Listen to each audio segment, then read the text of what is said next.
Donc, bonjour à tous, je suis Julie Constantin, je suis chercheure à INRAE à Toulouse, donc le labo qui est juste à côté.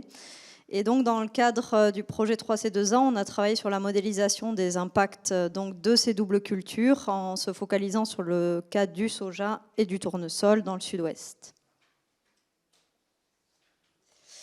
L'idée, c'était donc de faire des simulations de ces doubles cultures pour un climat actuel et un climat futur, pour d'une part déterminer le potentiel d'extension des doubles cultures de soja en Occitanie et Nouvelle-Aquitaine, avec le changement climatique et l'augmentation des températures, quantifier la production des doubles cultures de ces deux cultures-là dans des conditions climatiques contrastées du sud-ouest de la France.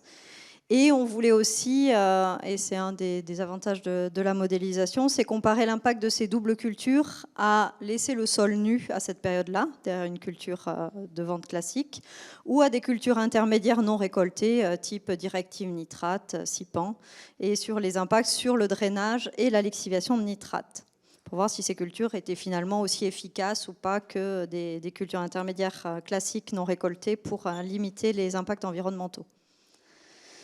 Donc, on a travaillé à deux échelles. Donc, on a d'abord une échelle régionale. Vous voyez un peu des pixels là en gris. Donc, ça, c'est un maillage climatique qu'on appelle la maille safran. Donc, on a des petites mailles de 8 km par 8 km pour lesquelles on a un climat et des scénarios climatiques sur plusieurs années. Ça peut aller jusqu'à 2100 ou plus. Donc, on a travaillé sur ce maillage-là pour déterminer les aires de culture du soja. Et après, on a focalisé sur 7 sites contrastés, donc du nord au sud, et qui étaient des sites assez proches finalement des sites expérimentaux qui ont été étudiés dans le reste du projet. J'ai juste fait un petit zoom sur le climat de ces 7 sites. Donc, vous avez les données en moyenne. Je ne sais pas si vous voyez ma souris. Oui, c'est bon. Donc, par trimestre, vous avez la pluviométrie et la température. Les sites qui sont classés du nord au sud. Donc en gros, on voit que la température, quand on va vers le sud, augmente. Rien de bien nouveau là-dedans. Sachant que c'est le climat sur la période 2020-2060. Donc c'est avec les projections climatiques. Et vous avez en bleu et vert la pluviométrie. En vert, j'ai mis le troisième trimestre en vert parce que du coup, c'est plutôt celui-là qui va être la période de semis de la double culture. Et on voit qu'évidemment, c'est le plus sec. Et avec une pluviométrie selon les sites qui augmente un peu, et puis ensuite on retourne vers des sites un peu plus secs quand on est vers Hausseville et en Crambat. Et ensuite on a mobilisé deux modèles, donc un modèle de phénologie qui s'appelle SPA, et un modèle de culture plus complet mais un peu plus complexe qui s'appelle STIX. Le modèle SPA, en gros, il utilise la photopériode, la température et les caractéristiques du soja pour déterminer comment va se développer le soja et donc déterminer les différents stades du soja depuis sa date de semis et du coup prédire sa date de maturité en fonction du climat. Donc du climat qui n'inclut pas l'eau, donc sans limitation liée à l'eau. Et ensuite, on a le modèle de culture STIX, donc qui, lui, à partir des données de climat, de paramètres de culture, d'itinéraires techniques, d'irrigation, de fertilisation, etc., et de type de sol et caractéristiques de sol, va simuler le développement des cultures, la croissance en biomasse, le rendement, avec les impacts des bilans d'eau et d'azote, et donc les stress hydriques et azotés. Et donc, grâce à ce modèle, on va obtenir des données sur la production de biomasse, des volumes d'irrigation nécessaires, parce que le modèle permet aussi de faire de l'irrigation automatique en fonction du climat, et d'avoir aussi les sorties environnementales de lixiviation de nitrate et de drainage. Donc, le modèle SPA, on l'a appliqué à l'échelle de la région complète sur le maillage que je viens de vous présenter juste avant, et ensuite le modèle STIX uniquement sur les 7 sites qu'on a sélectionnés. Ce qui est ce que je viens de vous dire sur cette diapo. Donc, on a testé du soja en triple 0, 1 et 2 pour la phénologie. Avec un semis au 20 juin, on a considéré 3 périodes climatiques, actuelles, futurs proches et futurs lointains, donc jusqu'à 2020, 2020, 2040, 2040, 2060, avec un scénario climatique qui est le 8.5, qui est en gros le plus pessimiste. Et vers lequel probablement on va, hein, malheureusement. Et donc dans cette approche-là, il n'y a pas d'effet de sol, il n'y a pas d'effet de la culture précédente, il n'y a pas d'effet de l'irrigation, de la fertilisation. Donc c'est vraiment juste température, photopériode. Et ensuite, sur les 7 sites avec le modèle de culture, donc là où on va plus quantifier la production et les impacts, on a testé du soja, 000, 00, 0 et 1, du tournesol. Sur un futur proche et lointain, on a un site par sol, pour précision, puisqu'on a beaucoup parlé de RU, on est sur des RU qui sont entre 100 et 200 mm selon le site, avec un précédent céréales à paille. Et on considère un scénario où on va irriguer à 65% des besoins de la double culture et un autre scénario où on est en sec et on ne fertilise jamais les cultures ni de soja ni de tournesol. Et donc là, je vais passer directement aux résultats. Donc d'abord du modèle de phénologie. Donc voilà le type de carte qu'on obtient. Donc vous avez les dates de récolte qui sont atteintes 8 années sur 10 en climat actuel avec une variété de soja 000. Donc en gros, si c'est vert, c'est qu'on peut récolter avant le 20 octobre. Et enfin voilà, plus c'est jaune, orange et rouge, et plus la récolte arrive tard. Donc on voit bien l'ère actuelle. Et si on regarde ça pour deux autres groupes de maturité, donc du groupe 1 ou du groupe 2, donc qui sont beaucoup plus tardifs, on voit que là, côté Occitanie, c'est très compliqué pour ces types-là, sauf sur le pourtour méditerranéen, mais du coup, on a des grosses problématiques d'accès à l'eau. Donc voilà, ça permet, du coup, avec ce modèle, on peut voir un peu les aires selon les groupes de maturité. Et donc là, je reprends les deux groupes de maturité extrême que je viens de vous présenter, et on a regardé dans le futur ce que ça allait donner sur la période 2020-2024, 2040, pardon, il y a une petite erreur sur la diapo. Et donc on voit déjà l'aire qui s'étend, notamment pour le 000, que ça concerne beaucoup plus la Nouvelle-Aquitaine.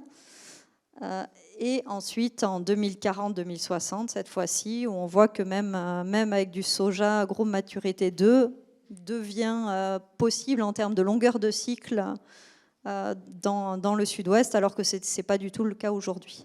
Donc voilà, on a ce potentiel-là qui permet de faire des sojas plus tardifs. Si on regarde maintenant ce qu'on a obtenu avec le modèle STIX, donc on a bien un avancement des dates de maturité qui sont confirmées par le modèle STIX, donc une autre approche de modélisation pour deux sites. Cette fois, j'ai pris l'exemple de Lusignan et d'Osville. Donc pour du tournesol, donc on voit bien qu'on a des dates qui deviennent de plus en plus précoces avec le changement climatique. Et si on regarde le soja, par exemple, j'ai pris l'exemple d'un 00, ben on a un peu le même effet qui est un peu plus prononcé au nord qu'au sud. Un avancement qui est un peu plus prononcé à Lusignan. Et on a vu aussi qu'on n'avait pas d'impact du stress hydrique sur la phénologie dans les simulations STIX. Donc on a, même quand on n'irrigue pas, on a quasiment les mêmes dates de maturité, ce qui a été aussi observé sur des essais Eliafen ici en expérimentation en pot. Donc quand on regarde sur les 7 sites qu'on a étudiés avec le modèle STIX, là je vous représente finalement pour le tournesol le pourcentage d'atteinte de la maturité au 10 octobre. Donc en gros, ça veut dire que pour les 4 derniers sites, pour le tournesol qu'on a testé dans le modèle, 100% des années, toutes les années, on a pu récolter il est à maturité avant le 10 octobre. On voit que sur les sites du Nord, c'est un peu moins le cas, mais c'est vrai qu'on a testé une variété de tournesol qui n'est pas très précoce. Donc c'est probablement pour ça qu'on aurait peut-être des variétés plus adaptées pour les sites du Nord. Et si on a regardé pour le soja, donc du coup pour le soja, on a testé les différents groupes de maturité. On voit clairement en violet que le groupe 1, il ne passe pas du tout, hein, et on n'arrive quasiment jamais à le récolter sur les sites du Sud. Le groupe 0, il est plutôt pas mal sur les 3 sites du Sud de Castetis, Osville et Ancre-en-Bade. Et pour des sites un peu plus au nord, du coup, c'est des variétés un peu plus précoces. Et donc, dans le reste des résultats que je vais vous présenter, du coup, on a sélectionné à chaque fois la variété qui nous semblait la plus optimale, le groupe de maturité, en tout cas, le plus optimal par site, donc qui est indiqué là-haut, et avec un gradient nord-sud, hein, comme c'est attendu. On s'est aussi intéressé que dans les simulations STIX, comme on simule l'état du sol, on a regardé finalement quelles étaient les teneurs en eau sur l'horizon de surface, donc en pourcentage sur les différents sites sur les 40 années qu'on simule. On voit déjà qu'entre les sites, on n'est pas du tout au même niveau, avec des sites qui ont des états hydriques de surface plutôt humides, donc à Aulnay, à Marsan par exemple, et d'autres sites où on a des états beaucoup plus secs en surface, du coup, qui risquent de poser des problèmes pour le développement des doubles cultures, donc à Lusignan, à Castetti, Sosseville et en Crambade. On a aussi regardé les états d'azote minéral dans le sol. Bon, on voit qu'on est à des niveaux plutôt bas, avec une vingtaine de kilos pour la plupart des sites, sauf à Aulnay où on est un peu au-dessus. Mais du coup, avec ça, plus la minéralisation de l'automne, on a probablement assez d'azote pour que les cultures puissent se développer correctement, en tout cas pour des cultures qui sont peu exigeantes en azote. Et donc ici, vous avez la moyenne des biomasses aériennes qui sont obtenues par site et par culture en sec. Donc on est sans irrigation, donc on voit qu'on a une forte variabilité entre sites. Je vous présente les biomasses aériennes et pas les rendements, c'est volontaire parce qu'on a un modèle qu'on a bien testé sur la biomasse aérienne, on sait qu'il la simule bien. Le rendement, on est moins bon, beaucoup moins bon, et du coup, on est aussi moins sûr des résultats. Donc, je préférais présenter des résultats sur lesquels on avait un bon degré de confiance. Et donc, là, vous avez le résultat quand on fait de l'irrigation, du coup. Vous avez dans l'histogramme la valeur moyenne d'irrigation. Et on voit que sur le tournesol, on a quand même des meilleures productions, à part sur le site d'Aulnay, qui finalement et de Castetti, qui sont des deux sites assez humides et finalement vraiment peu de besoin en eau d'irrigation. Et par contre, sur le soja, là, l'effet, il est quand même très très net. On a un niveau de production qui est beaucoup plus fort, mais avec des niveaux d'irrigation qui sont quand même aussi entre 100 et 150 mm en moyenne par an. Et avec des contrastes entre sites, comme je disais, là j'ai pris l'exemple de deux sites, Marsan et Aulnay. Donc vous avez la production en irrigué ici. Et c'est vrai que du coup, là, si on n'irrigue pas, on se retrouve avec une biomasse moyenne qui est beaucoup, beaucoup plus faible. Et donc un gros impact tous les ans de l'irrigation. Alors que sur le site d'Aulnay, finalement, c'est une année sur 4 qu'on va avoir vraiment un impact sur la biomasse. Et le reste du temps, on gagne pas beaucoup à faire l'irrigation. Mais du coup, ça veut dire que sur certains sites, ça va pouvoir marcher sans irrigation 3 années sur 4. Mais certains sites, ça a un très très gros impact d'avoir accès à l'eau, comme ça a été dit de multiples reprises, et ça ne va pas changer dans le futur a priori. Maintenant, je vais faire un petit focus plutôt sur les impacts de ces doubles cultures. Donc, j'ai représenté ici l'azote minéral du sol au 15 novembre, du coup à l'entrée d'hiver, avant la période de lixiviation. Donc pour notre situation de référence, on a laissé un sol nu derrière la céréale à paille. On a implanté une moutarde type Sipan qui est détruite au 15 novembre. Et après, on a le tournesol irrigué, le tournesol en sec, le soja irrigué et le soja en sec. C'est sur l'ensemble des sites. Et ce qu'on voit très bien, c'est qu'avec le tournesol, qui sont en sec ou en irrigué, on atteint les mêmes niveaux d'azote minéral du sol qu'avec la moutarde. Donc on piège bien du nitrate, ce qui est assez attendu. Et on est un peu moins efficace avec le soja, puisqu'il fait de la fixation symbiotique. Mais il y a quand même un effet qui est non négligeable par rapport à laisser le sol nu. Et en conséquence, alors d'abord sur le drainage hivernal, donc c'est le drainage sur l'hiver qui suit jusqu'au 15 avril ici. On a toujours le sol nu là, et on voit que d'implanter des cultures plutôt que de laisser un sol nu, ça augmente nécessairement un peu l'évapotranspiration, et du coup ça réduit un peu le drainage. Et sur la lixiviation d'azote, on a des effets aussi qui sont très intéressants, avec le tournesol qui est même dans certains cas plus efficace que la moutarde pour réduire la lixiviation d'azote. Le soja qui a un effet plus variable, mais qui a un effet aussi non négligeable et significatif pour réduire la lixiviation d'azote. Donc finalement, des doubles cultures qui sont quand même efficaces pour limiter les impacts environnementaux comparés plutôt que de laisser un sol nu, ou qui ont une efficacité finalement qui est assez similaire à une culture intermédiaire qui ne serait pas récoltée. Et ensuite, on a regardé aussi du coup en dynamique ce que ça pouvait donner sur l'azote lixivié. Donc là, c'est la moyenne de tous les sites. C'est l'azote lixivié moyen que j'ai fait en moyenne glissante sur 3 ans, parce que sinon on a une très très grosse variabilité et on ne voyait plus rien sur le graphique. Mais du coup, on a un ordonnancement. Donc le sol nu, évidemment, sous-sol nu, c'est là qu'on perd le plus d'azote. Si on fait du soja en dérobé, on réduit déjà pas mal cette quantité d'azote, presque par 2, mais pas tout à fait. Ensuite, on a la moutarde aussi qui est efficace. Et en moyenne, sur les 7 sites, c'est le tournesol qui a été le plus efficace pour réduire la lixiviation d'azote. Et ça, en fait, on l'a quand même, mais avec des différences selon les sites et des cultures plus ou moins efficaces selon les sites. On a le même ordre, par exemple, sur le site de Lusignan.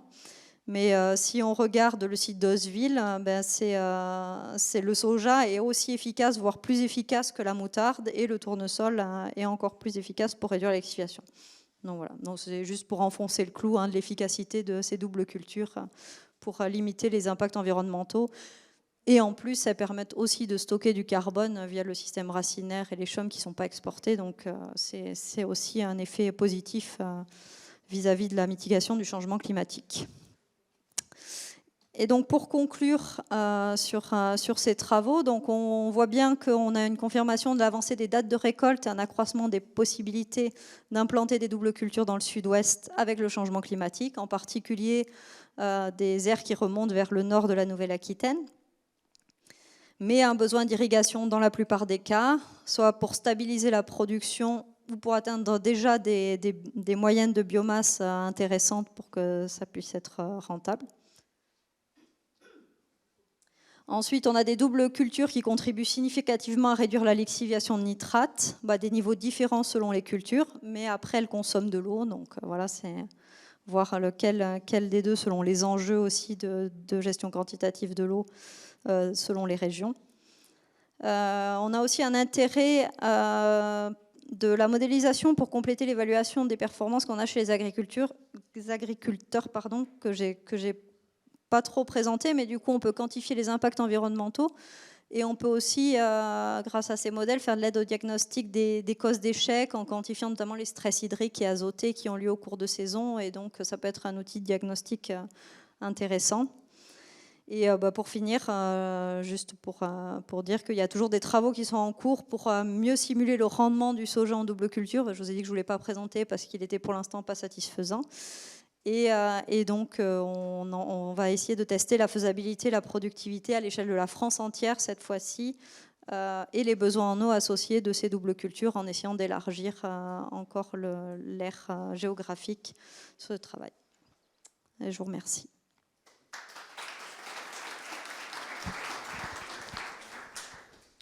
Merci Julie.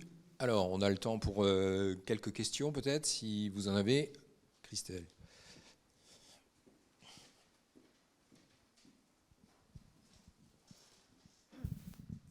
Oui, alors Christelle Carpentier, Chambre d'agriculture Haute-Garonne. Moi, j'ai juste un petit commentaire. C'est super d'évaluer la biomasse, mais moi, en tant qu'agricultrice, la biomasse, aujourd'hui, elle ne me rapporte rien. Ce que je veux, c'est du grain. Et le soja, par exemple, on l'a vu l'été dernier, ça peut faire une fantastique biomasse, mais si on a une restriction au 15 août, on perd 70% du rendement. Et ça, c'est des choses où on compte quand même sur vous, Institut, pour démontrer, surtout sur notre territoire, que si on n'a pas d'eau, demain, on n'aura pas de récolte et les exploitations seront plus viables. Parce qu'avec 150 mm pour du soja, on ne fait même pas 10 quintaux chez nous. Oui, on est d'accord. On essaye d'aller jusqu'au rendement. En fait, c'est compliqué. Et, voilà. Et après, il y a des essais par ailleurs qui démontrent ça. Et Philippe en parlera peut-être après, voilà, des rendements en soja, mais c'est vrai qu'en modélisation c'est compliqué, qu'on y travaille parce qu'on sait qu'il faut arriver jusque-là, mais voilà, on n'y est pas encore. Et on préfère ne pas présenter des choses qui sont... Voilà, Sur la dynamique de stockage du carbone, est-ce qu'on a des éléments de comparaison entre une culture dérobée, type soja ou tournesol, et un couvert végétal entièrement restitué au sol? Voilà, vous avez cité que, bon, c'est vrai qu'il y a tout le système racinaire et puis les tiges. Voilà, est-ce qu'on a des éléments comparatifs? Alors, ce n'est pas dans le cadre de 3C2A, mais on a des travaux qui ont été faits par ailleurs, plutôt sur des cultures des cives pour la méthanisation, du coup, où là, on exporte toute la biomasse aérienne. Et les travaux montrent que finalement, on stocke quasiment autant de carbone qu'une culture intermédiaire, parce qu'en fait, cette culture, on l'irrigue, on la fertilise, donc on fait plus de biomasse, on en exporte une partie, mais finalement, ce qui reste au sol est quasiment équivalent à une culture intermédiaire qui ne serait pas irriguée, qui ne serait pas fertilisée et qui ferait 2 tonnes hectares, voilà, si ça marche. Donc c'est potentiellement, oui, c'est aussi efficace. Mais avec du coup des exports quand même de nutriments. Puis après, là, on compare deux choses qui ne sont pas vraiment comparables. Il faudrait peut-être comparer un couvert qu'on a irrigué, pareil que... Enfin, si on irrigue notre couvert, on peut avoir une production de biomasse qui est bien supérieure à probablement, en tout cas, retourner au sol par rapport à une... Alors c'est sûr qu'on a moins d'intérêt à irriguer un couvert. Enfin, on ne va pas dire qu'on n'a pas d'intérêt, on a moins d'intérêt parce que, en tout cas, sur le moment, on ne le voit pas. Mais... Voilà, on a l'intérêt carbone, on a l'intérêt sur les restitutions après, mais sur le moment, on voit les frais que ça fait. Mais il y en a qui se posent la question quand même d'irriguer les couverts. Il y a des agris qui se posent cette question-là, et qui, même si... faut pas... Non, des couverts, même des couverts restitués. Ouais. Il y a des agriculteurs qui s'en posent la question. Oui, il y en a qui fertilisent et qui... Oui, il y a des agriculteurs qui irriguent et qui fertilisent des couverts qui restituent complètement et qui font 8 tonnes de biomasse et qu'ils incorporent dans le sol. Et c'est sûr que si on fait 8 tonnes de biomasse et qu'on restitue tout au sol, niveau carbone, on va plus augmenter le carbone du sol que si on en exporte une partie. Mais il y a beaucoup d'agriculteurs qui font des couverts en mode réglementaire pour la directive nitrate. Et dans ce cas-là, les biomasses atteintes sont vraiment beaucoup plus faibles. Mais c'est sûr que ça dépend de la référence. Mais en tout cas, par rapport à laisser le sol nu, il vaut mieux faire un couvert et en exporter une partie, ou faire une culture intermédiaire qui fait peu de biomasse du point de vue du carbone. Je parle uniquement. Enfin, et de la lixiviation d'azote aussi. Bonjour, Eva Deschamps-Arvalis, je parle. J'avais une question un peu de compréhension, je n'ai pas très bien compris là, avec le drainage et la lixiviation, ce que vous preniez en compte, parce qu'on compare un couvert, j'ai compris que c'était un couvert d'été type moutarde, c'est ça, donc quelles sont un peu vos plages, parce qu'effectivement si on s'arrête au mois d'octobre, est-ce qu'on ne loupe pas une partie quand même de la lixiviation azotée en comparaison avec un couvert hivernal qui est en place depuis l'automne jusqu'au printemps suivant. Et la deuxième question, c'était est-ce que vous avez analysé, donc j'ai bien entendu lixiviation, tout ça, est-ce que vous avez fait un point d'étape sur la quantité d'eau qui reste à l'issue de cette succession voilà, avec culture dérobée, et est-ce qu'on peut... c'est pas possible. Est-ce que vous avez un point final entre je mets une culture dérobée et je laisse mon sol nu? Qu'est-ce que ma culture dérobée m'a pompé en termes d'eau? Qu'est-ce qui reste dans le sol finalement? Alors certes on a irrigué, mais malgré tout elle a pompé. Et donc est-ce qu'on est revenu à zéro? Est-ce qu'on a créé du déficit ou pas? Voilà. Alors sur la première question, la lixiviation, on l'évalue au 15 avril. Donc évidemment, on prend en compte tout l'hiver qui a lieu après la récolte, parce que sinon ça n'a pas de sens, puisque la majorité de la lixiviation a lieu après le 15 novembre. Donc on prend bien en compte toute la période d'interculture qui suit jusqu'au printemps suivant. Et alors pour la question de l'eau, ça dépend, c'est à quelle... la question est, c'est à quelle période? À la récolte? À la récolte. À la récolte, c'est... alors, je ne l'ai pas présenté là, et on l'a quantifié, puisqu'on a... Je vous ai montré le stock d'azote qu'on a au 15 novembre, on a aussi le stock d'eau. Alors, j'ai plus en tête exactement ce que ça fait, mais c'est sûr que ça réduit un peu la quantité d'eau. En fait, le sol met un petit peu plus de temps à se recharger pendant l'hiver du fait d'avoir eu un couvert, qu'on ait exporté ou pas. D'ailleurs, c'est le cas aussi pour les cultures intermédiaires, ça fait le même effet. Ce qu'on a montré, par contre, c'était avec des destructions à cette période-là. Au niveau du printemps suivant, là, il n'y a aucun impact sur au semis de la culture suivante pour le stock d'eau.